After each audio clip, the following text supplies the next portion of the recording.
అయితే మీరు దేవుని బిడ్డలకు దేవుడికి ఆశీర్వాదకరంగా మారతారంట. హల్లెలూయా. యోహాను పుట్టాడు, బాప్తిస్మం ఇచ్చాడు. ఆయన పుట్టినందువల్ల దేశమే సంతోషపడిందంట.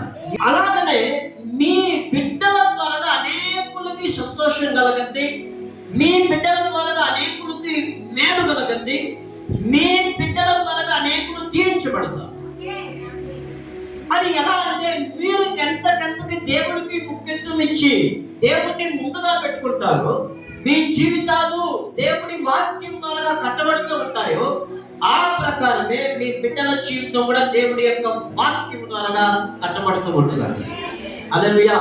ఒక వాక్యం ఉన్నది, తెలుగులో నాకు బైబిల్ వర్స్ తెలియదు కానీ, మీ యొక్క బిడ్డల యొక్క జీవితం దేవుని వాక్యము ద్వారా బోధించబడుతూ ఉంటుందంట. అంటే మీరు చెప్పేది కొంతవరకే, అయితే బిడ్డలు బయటికి వెళ్ళిన తర్వాత వాళ్ళు రూపులు రేఖలు మారుతూ ఉంటారు.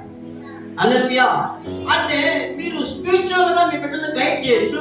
వాళ్ళు బయటికి లోకం వెళ్ళిన తర్వాత లోకంలోనే ఎక్కువ ఉంటున్నారు కనుక మీరు దేవుని యొక్క శబ్దం వినే కొద్దీ మీ బిడ్డలు కూడా దేవుని యొక్క శబ్దాన్ని వింటారు. హల్లెలూయా.